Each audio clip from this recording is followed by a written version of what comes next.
ओम शांति 23 मार्च 2021 ईश्वरीय महावाक्य। बाबा कहते मीठे बच्चे, सच्चा साल्वेशन आर्मी अर्थात उद्धारकारी सेना होई समस्तंको एही पापर दुनियारू पुण्यर दुनिया को नहीं जीवाकू हेबो। समस्तंकर बुड़ी जाइथिबा डंगा को पारी करिबाकू पड़िबो। प्रश्न, केउ निश्चय प्रत्येक संतान मानक बुद्धि रे क्रमान्वय रे रहुछि? उत्तर, पतित पावन आमर सबुठारु प्रियतम बाबा आमको स्वर्गर वर्षा देउछंती। एही निश्चय प्रत्येकंकर बुद्धि रे क्रम अनुसार ही रहुछि। जदि भी कहार संपूर्ण निश्चय होइथाए तेबे मध्य माया सम्मुखरे रहिछि। बाबांको भूली जाउछंती, तेणु फेल होई जाउछंती। जहांकर निश्चय होई जाउछि सेमाने पावन हेबार पुरुषार्थरे लागि जाउछंती। बुद्धि रे रहुछि एबे तो आमको घर को जीवाकू हेबो। ओम शांति। मीठा मीठा स्नेही संतान मानकु गुड मॉर्निंग, सुप्रभात। एकथा तो पिला माने जानिछंती जे सत्य जुगरे सर्वदा good morning, good day, everything good, good night, सबु किछि गुड ही गुड हेबो। एठारे तो ना गुड मॉर्निंग हेउछि ना गुड नाइट। सबुठारु खराब हेउछि नाइट अर्थात रात्रि। तेबे सबुठारु भल कण? सकाळ, जहाको अमृत बेला कुहा जाउछि। तुमर प्रत्येक समय गुड ही गुड अर्थात सबु समय भल ही भल। पिला माने जानिछंती जे एबे आमे जोग जोगेश्वर एवं जोग जोगेश्वरी हेउछु। ईश्वर जिए कि तुमर पिता सिए निजे आसी जोग शिखाउछंती। अर्थात तुम मानंकर एकमात्र ईश्वरंक सहित जोग रहिछि। तुमे माने जोगेश्वर हेबा परे ज्ञानेश्वर बाबांक विषय रे जानिल। जोग लागिला परे पुणी बाबा तुमको सारा चक्र ज्ञान बुझाउछंती, जहाद्वारा तुमे माने मध्य ज्ञान ज्ञानेश्वर हेउछ। निजे ईश्वर पिता आसी पिलामानंको ज्ञान एवं जोग शिखाउछंती। केउ ईश्वर? निराकार बाबा। एबे तुममानंको बुद्धि द्वारा काम नेबाकू हेबो।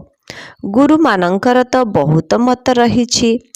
केही कहिबे कृष्णंक सहित जोग लगाओ, तांकर चित्र मध्य देइथांती। केही साई बाबा, केही महर्षि बाबा, केही मुसलमान, केही पारसी, समस्तंकु बाबा बाबा बोली कही थांती। कहउछंती समस्ते भगवान ही भगवान अटंती। एबे तुमे माने जानुछ जे मनुष्य भगवान होई पारिबो नाही। एही लक्ष्मी नारायण को मध्य भगवान भगवती बोली कुहा जाई पारिबो नाही। एकमात्र भगवान ही निराकार अटंती। से तुम सबु आत्मा मानंकर पिता, जहांको शिव बाबा कुहा जाए। तुमे माने ही जन्म जन्मांतर सत्संग करि आसीछ। तेबे केही ना केही साधु सन्यासी पंडित आदि निश्चित थिबे। लोक माने जानिछंती जे इए आमर गुरु, जिए कि आमको कथा सुनाउछंती। सत्य जुगरे कथा आदि हेबो नाही। बाबा आसी बुझाउछंती जे केवल भगवान अथवा ईश्वर कहिले रस मिले नाही। सिए आमर पिता, तेणु बाबा शब्द कहले संपूर्ण स्नेह संबंध स्नेहपूर्ण होई जाए। तुमे माने जानिछ जे आमे बाबा मम्मांकर संतान होइछु, जहांक ठारू आमको स्वर्गर सुख मिलुछि। एपरी कौनसी भी सत्संग नथिबो जेउठी भाबुथिबे जे आमे एही सत्संग द्वारा मनुष्यरू देवता अथवा नर्कवासीरू स्वर्गवासी हेउछु। एबे तुमे माने बाबांक सहित संग करिछ। आउ सबु संगକୁ मिथ्या संग बोली कुहा जाउछि। गायन मध्य करा जाए जे सत्संग उद्धार करे, मिथ्या संग बुड़ाई मारे। बाबा कहउछंती आत्मा अभिमानी हुओ। मु तुम आत्मा मानंको जोग सिखाउछि। एही आध्यात्मिक ज्ञान आत्मा मानंक प्रति सुप्रीम आत्मा आसी देउछंती। बाकी सबु हेउछि भक्ति मार्ग, ताहा कौनसी ज्ञान मार्ग नुहे। बाबा कहउछंती मु सबु वेद शास्त्र को एही सृष्टिर आदि मध्य अंत को जानिछि। मु सृष्टिर अथॉरिटी अटे, सेमाने हेले भक्ति मार्गर अथॉरिटी अर्थात भक्तिर अधिकारी। बहुत शास्त्र आदि पढ़ुछंती, तेणु तांकु शास्त्रर अथॉरिटी बोली कुहा जाउछि। तुममानंकु बाबा आसी सत्य कथा सुनाउछंती। एबे तुमे माने जानुछ जे सत्य संग उद्धार करे, मिछ संग बुड़ाई मारे। एबे बाबा तुममानंक द्वारा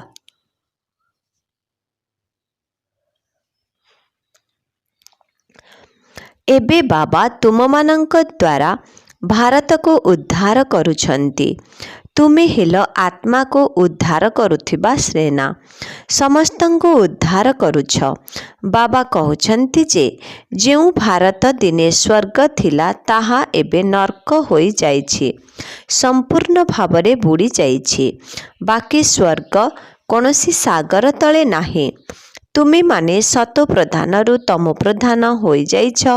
सत्य जुग एवं त्रेता जुग हेला सतो प्रधान दुनिया।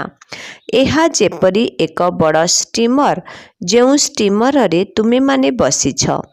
एहा पापर नगरी अटे, काहीकिना एठारे सबु पाप आत्मा माने रहिछंती।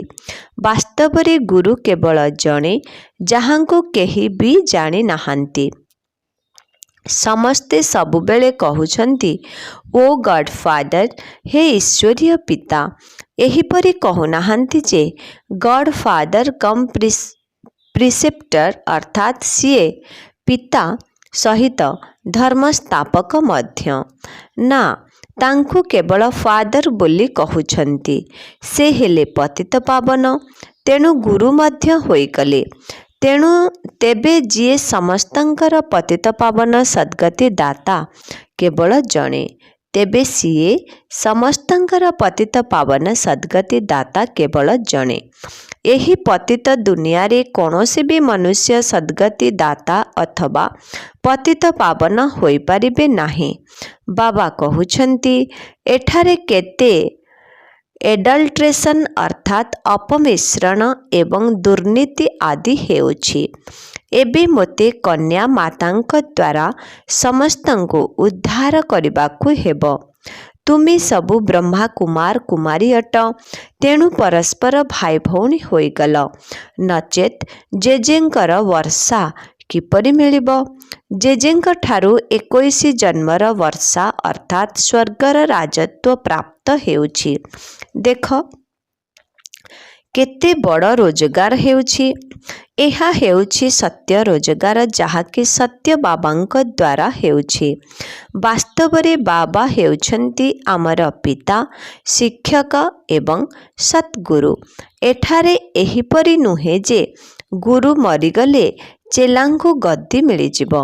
सेमाने हेले लौकिक दुनियार गुरु, ये हेले अलौकिक अर्थात आत्मा मानंकर गुरु। तुम मानंकु भल भाबरे तुम मानंकु भल भाबरे एही कथा को बुझिबाकु हेबो, कारण एहा बिल्कुल नुआ कथा।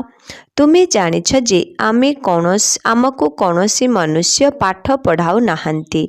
आमको शिव बाबा ज्ञानर सागर पतित पावन ब्रह्मांग शरीर माध्यम रे पाठ पढ़ाउछंती। तुम मानंकर बुद्धि एबे शिव बाबांक आड़कु रहिछि। से सत्संगरे तो मनुष्य आड़कु बुद्धि जाई थाए, ताहा हेला भक्ति मार्ग। ଏବେ ତୁମେମାନେ ଗାୟନ କରୁଛ ଯେ ତୁମେ ମାତା ପିତା ମୁଁ ବାଳକ ତୁମର। ସେ ତ ଜଣେ ଅଟନ୍ତି ନା। କିନ୍ତୁ ବାବା କହୁଛନ୍ତି ଯେ ମୁଁ କିପରି ଆସି ତୁମକୁ ନିଜର କରିବି। ମୁଁ ତୁମର ପିତା, ତେଣୁ ଏହାଙ୍କ ଶରୀରର ଆଧାର ନେଉଛି। ତେଣୁ ଇଏ ବା ବ୍ରହ୍ମା ମୋର ସ୍ତ୍ରୀ ମଧ୍ୟ ଏବଂ ସନ୍ତାନ ମଧ୍ୟ ଅଟନ୍ତି। ବ୍ରହ୍ମାଙ୍କ ଦ୍ୱାରା ଶିବ ବାବା ପିଲାମାନଙ୍କୁ ପୋଷ୍ୟ କରୁଛନ୍ତି। ତେଣୁ ସିଏ ବଡ଼ ମମା ହୋଇଗଲେ। ତେବେ ବ୍ରହ୍ମାଙ୍କର କେହି ମା ନାହାନ୍ତି। ସରସ୍ୱତୀଙ୍କୁ ଜଗତ ଅମ୍ବା କୁହାଯାଉଛି। ତୁମମାନଙ୍କର ଦାୟିତ୍ୱ ନେବା ପାଇଁ ମୁଁ ତାଙ୍କୁ ନିଯୁକ୍ତ କରିଛି। ଯିଏକି ଜ୍ଞାନ ଜ୍ଞାନେଶ୍ୱରୀ ଅଟନ୍ତି, ସିଏ ହେଲେ ଛୋଟ ମମା। ଏହା ବହୁତ ଗୁହ୍ୟ କଥା। ତୁମେ ଏବେ ଏହି ଗୁହ୍ୟ ପାଠ ପଢ଼ୁଛ। ତୁମକୁ ୱିଥ୍ ରେସ୍ପେକ୍ଟ ଅର୍ଥାତ୍ ସମ୍ମାନର ସହିତ ପାସ୍ ହେବାକୁ ପଡ଼ିବ। ଏହି Lakshmi Narayan with respect pass ହୋଇଛନ୍ତି। ତେଣୁ ସବୁଠାରୁ ବଡ଼ ବୃତ୍ତି ମିଳିଛି। ତେଣୁ କୌଣସି ଦଣ୍ଡ ଭୋଗିବାକୁ ପଡ଼ିନାହିଁ। ସେଥିପାଇଁ ବାବା କହୁଛନ୍ତି ଯେତେ ଦୂର ସମ୍ଭବ ମୋତେ ମନେ ପକାଅ। ଏହାକୁ ଭାରତର ପ୍ରାଚୀନ ଯୋଗ କୁହାଯାଉଛି। ବାବା କହୁଛନ୍ତି ତୁମକୁ ସବୁ ବେଦ ଶାସ୍ତ୍ରର ସାର କଥା ଶୁଣାଉଛି। ମୁଁ ତୁମମାନଙ୍କୁ ରାଜଯୋଗ ଶିଖାଇଥିଲି, ଯାହାଦ୍ୱାରା ତୁମେ ପ୍ରାରବ୍ଧ ପାଇଥିଲ। ପୁଣି ଜ୍ଞାନ ସମାପ୍ତ ହୋଇଗଲା। ତେଣୁ ତାର ପରମ୍ପରା କିପରି ଚାଲିବ? ସେଠାରେ କୌଣସି ଶାସ୍ତ୍ର ଆଦି ରହିବ ନାହିଁ। ଅନ୍ୟ ଧର୍ମାବଲମ୍ବୀ ଅର୍ଥାତ୍ ଇସଲାମୀ, ବୌଦ୍ଧୀ ଆଦି ଯିଏ ବି ଅଛନ୍ତି, ସେମାନଙ୍କର ଜ୍ଞାନ ଲୋପ ପାଏ ନାହିଁ। ତେଣୁ ତାଙ୍କର ପରମ୍ପରା ଚାଲିଛି। ଏକଥା ସମସ୍ତଙ୍କୁ ଜଣାଅଛି। କିନ୍ତୁ ବାବା କହୁଛନ୍ତି ମୁଁ ତୁମକୁ ଯେଉଁ ଜ୍ଞାନ ଶୁଣାଉଛି ତାକୁ କେହି ଜାଣି ନାହାନ୍ତି। ଭାରତ ଏବେ ଦୁଃଖୀ ହୋଇଯାଇଛି, ଯାହାକୁ ମୁଁ ଆସି ସଦା ସୁଖୀ କରୁଛି। ବାବା କହୁଛନ୍ତି ମୁଁ ସାଧାରଣ ଶରୀରରେ ବସିଛି। ତୁମର ବୁଦ୍ଧି ଯୋଗ ବାବାଙ୍କ ସହିତ ରହିବା ଉଚିତ। ଆତ୍ମାମାନଙ୍କର ପିତା ହେଉଛନ୍ତି ପରମ ପିତା ପରମାତ୍ମା। ସମସ୍ତ ଆତ୍ମାମାନଙ୍କର ସେ ହେଲେ ପିତା। ତେଣୁ ସମସ୍ତେ ତାଙ୍କର ସନ୍ତାନ ହୋଇଗଲେ ନା। ତେବେ ସବୁ ଆତ୍ମାମାନେ ବର୍ତ୍ତମାନ ପତିତ ହୋଇଯାଇଛନ୍ତି। ବାବା କହୁଛନ୍ତି ଏଠାରେ ମୁଁ ବାସ୍ତବରେ ସାକାର ରୂପ ନେଇଛି। ବିନାଶ ସମ୍ମୁଖରେ ଉପସ୍ଥିତ। ତୁମେମାନେ ଜାଣିଛ ଏହି ଦୁନିଆକୁ ନିଆଁ ଲାଗିବ। ସମସ୍ତଙ୍କର ଶରୀର ସମାପ୍ତ ହୋଇଯିବ। ସବୁ ଆତ୍ମାମାନଙ୍କୁ ଘରକୁ ଫେରିଯିବାକୁ ହେବ। ଏପରି ନୁହେଁ ଯେ ଆତ୍ମା ବ୍ରହ୍ମରେ ଲୀନ ହୋଇଯିବ, ଜ୍ୟୋତିରେ ମିଶିଯିବ। ସେଥିପାଇଁ ବ୍ରହ୍ମ ସମାଜୀମାନେ ଜ୍ୟୋତି ଜଳାଇଥାନ୍ତି। ତାଙ୍କୁ ବ୍ରହ୍ମ ମନ୍ଦିର କହନ୍ତି। ବାସ୍ତବରେ ତାହା ହେଲା ବ୍ରହ୍ମ ମହତ୍ତତ୍ଵ, ଯେଉଁଠି ସବୁ ଆତ୍ମାମାନେ ରୁହନ୍ତି। ତାହା ଆମର ପ୍ରଥମ ମନ୍ଦିର, ଯେଉଁଠାରେ ପବିତ୍ର ଆତ୍ମାମାନେ ରହୁଛନ୍ତି। କିନ୍ତୁ ଏହାର ଅର୍ଥକୁ ମନୁଷ୍ୟମାନେ ବୁଝୁନାହାନ୍ତି। ଜ୍ଞାନର ସାଗର ବାବା ଆସି ତୁମମାନଙ୍କୁ ବୁଝାଉଛନ୍ତି। ଏବେ ତୁମେମାନେ ଜ୍ଞାନ ଜ୍ଞାନେଶ୍ୱରୀ ହେଉଛ। ସତ୍ୟଯୁଗରେ ପୁଣି ରାଜରାଜେଶ୍ୱରୀ ହେବ। ତୁମମାନଙ୍କ ବୁଦ୍ଧିରେ ଅଛି ଯେ ପତିତ ପାବନ ସବୁଠାରୁ ପ୍ରିୟ ବାବା ଆସି ଆମକୁ ସ୍ୱର୍ଗର ବର୍ଷା ଦେଉଛନ୍ତି। କିନ୍ତୁ କେତେକଙ୍କର ବୁଦ୍ଧିରେ ଏକଥା ମଧ୍ୟ ପଶୁନାହିଁ। ଏତେ ସବୁ ମୋର ହୋଇଛନ୍ତି। ବାସ୍ତବରେ ଏମାନେ 100% ନିଶ୍ଚୟ ବୁଦ୍ଧି ନୁହନ୍ତି। କାହାର 80%, କାହାର 50% ନିଶ୍ଚୟ ଅଛି। କେହି ସେତିକି ମଧ୍ୟ ନୁହନ୍ତି। ସେଥିପାଇଁ ତ ବିଲକୁଲ ଫେଲ୍ ହୋଇଗଲେ। କ୍ରମ ଅନୁସାରେ ନିଶ୍ଚୟ ରହିଛି। ଅନେକଙ୍କର ତ ବିଲକୁଲ ନିଶ୍ଚୟ ହିଁ ନାହିଁ। ଚେଷ୍ଟା କରୁଛନ୍ତି ଯେ ନିଶ୍ଚୟ ହୋଇଯାଉ। ଆଚ୍ଛା, ନିଶ୍ଚୟ ହୋଇଗଲେ ମଧ୍ୟ ମାୟା ବହୁତ ଶକ୍ତିଶାଳୀ। ତେଣୁ ବାବାଙ୍କୁ ଭୁଲି ଯାଉଛନ୍ତି। ଏହି ବ୍ରହ୍ମା ନିଜେ କହୁଛନ୍ତି ମୁଁ ପୁରା ଭକ୍ତ ଥିଲି। 63 ଜନ୍ମ ଭକ୍ତି କରିଛି। ତତ୍ତ୍ୱ। ତୁମେମାନେ ମଧ୍ୟ 63 ଜନ୍ମ ଭକ୍ତି କରିଛ। 21 ଜନ୍ମ ସୁଖ ଭୋଗ କରି ପୁଣି ଭକ୍ତ ହୋଇଗଲ। ଭକ୍ତି ପରେ ପୁଣି ଆସେ ବୈରାଗ୍ୟ। ସନ୍ନ୍ୟାସୀମାନେ ମଧ୍ୟ ଏହି ଶବ୍ଦ କହିଥାନ୍ତି ଯେ ଜ୍ଞାନ, ଭକ୍ତି, ବୈରାଗ୍ୟ। ତେଣୁ ତାଙ୍କର ଘରଦ୍ୱାର ପ୍ରତି ବୈରାଗ୍ୟ ଆସିଥାଏ। ତାକୁ ହଦ୍ର ବୈରାଗ୍ୟ କୁହାଯାଏ। ଏବଂ ତୁମର ହେଉଛି ବେହଦ୍ର ବୈରାଗ୍ୟ। ସନ୍ନ୍ୟାସୀମାନେ ଘରଦ୍ୱାର ଛାଡ଼ି ଜଙ୍ଗଲକୁ ଚାଲି ଯାଉଥିଲେ। ଏବେ ତ କେହି ଜଙ୍ଗଲରେ ନାହାନ୍ତି। ସବୁ କୁଡ଼ିଆ ଖାଲି ପଡ଼ିଛି। କାହିଁକି ନା ପୂର୍ବରୁ ସତୋପ୍ରଧାନ ଥିଲ, ଏବେ ସେମାନେ ତମୋପ୍ରଧାନ ହୋଇଯାଇଛନ୍ତି। ଏବେ ତାଙ୍କ ପାଖରେ କୌଣସି ଶକ୍ତି ନାହିଁ। ଲକ୍ଷ୍ମୀ ନାରାୟଣଙ୍କର ରାଜଧାନୀରେ ଯେଉଁ ଶକ୍ତି ଥିଲା, ସେମାନେ ପୁନର୍ଜନ୍ମ ନେଇ ନେଇ ଏବେ ଦେଖ କେଉଁଠି ଆସି ପହଞ୍ଚିଛନ୍ତି। ତାଙ୍କ ଭିତରେ କିଛି ହେଲେ ଶକ୍ତି ନାହିଁ। ଏଠାକାର ଗଭର୍ଣ୍ଣମେଣ୍ଟ ମଧ୍ୟ କହୁଛି ଆମେ ଧର୍ମକୁ ମାନୁନାହୁଁ। ଧର୍ମ ଦ୍ୱାରା ବହୁତ କ୍ଷତି ହେଉଛି। ପରସ୍ପର ଭିତରେ ଲଢ଼େଇ ଝଗଡ଼ା କରୁଛନ୍ତି। ସେଥିପାଇଁ କନଫରେନ୍ସ ଆଦି କରୁଛନ୍ତି। ସବୁ ଧର୍ମାବଲମ୍ବୀ ଯେପରି ଏକମତ ହୋଇଯାଆନ୍ତୁ।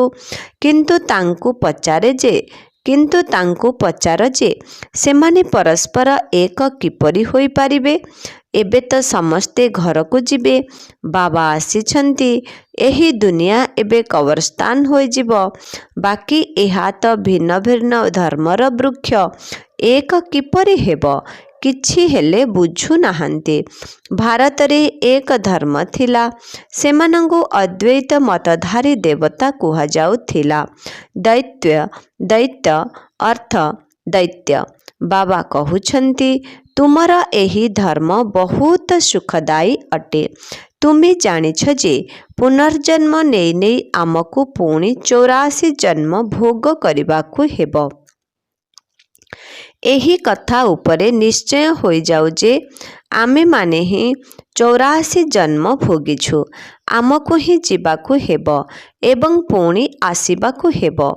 ଭାରତବାସୀଙ୍କୁ ହିଁ ବାବା ବୁଝାଉଛନ୍ତି ଯେ ତୁମେମାନେ ହିଁ 84 ଜନ୍ମ ପୂରା କରିଛ। ଏବେ ତୁମର ଏହା ବହୁତ ଜନ୍ମର ଅନ୍ତିମ ଜନ୍ମ। ବାବା କେବଳ ଜଣକୁ କହୁନାହାନ୍ତି, ସବୁ ପାଣ୍ଡବ ସେନାମାନଙ୍କୁ ବୁଝାଉଛନ୍ତି ଯେ ତୁମେମାନେ ହେଉଛ ପଣ୍ଡା। ତୁମେମାନେ ଏହି ଆଧ୍ୟାତ୍ମିକ ଯାତ୍ରା ଶିଖାଉଛ। ତେଣୁ ତୁମମାନଙ୍କୁ ପାଣ୍ଡବ ସେନା ବୋଲି କୁହାଯାଉଛି। ଏବେ ନା କୌରବଙ୍କର ରାଜ୍ୟ ଅଛି ନା ପାଣ୍ଡବଙ୍କର। ସେମାନେ ମଧ୍ୟ ପ୍ରଜା। ତୁମେମାନେ ମଧ୍ୟ ପ୍ରଜା ଅଟ। କହନ୍ତି କୌରବ ଏବଂ ପାଣ୍ଡବ ଭାଇ ଭାଇ। ପାଣ୍ଡବମାନଙ୍କ ସପକ୍ଷରେ ପରମପିତା ପରମାତ୍ମା ଅଛନ୍ତି। ବାବା ହିଁ ଆସି ମାୟା ଉପରେ ବିଜୟ ପ୍ରାପ୍ତ କରିବା ଶିଖାଉଛନ୍ତି। ତୁମେମାନେ ଆଦି ସନାତନ ଦେବୀ ଦେବତା ଧର୍ମାବଲମ୍ବୀ ଅହିଂସକ ହେଉଛ। ଅହିଂସା ପରମ ଧର୍ମ ଅଟେ। ମୁଖ୍ୟ କଥା ହେଉଛି କାମ କଟୁରୀ ଚଳାଇବା ଉଚିତ ନୁହେଁ। ଭାରତବାସୀ ଭାବୁଛନ୍ତି ଯେ ଗୋହତ୍ୟା ନ ହେଉ, ଏହା ହିଁ ବହୁତ ବଡ଼ ହିଂସା ଅଟେ। କିନ୍ତୁ ବାବା କହୁଛନ୍ତି କାମ କଟୁରୀ ଚଳାଅ ନାହିଁ।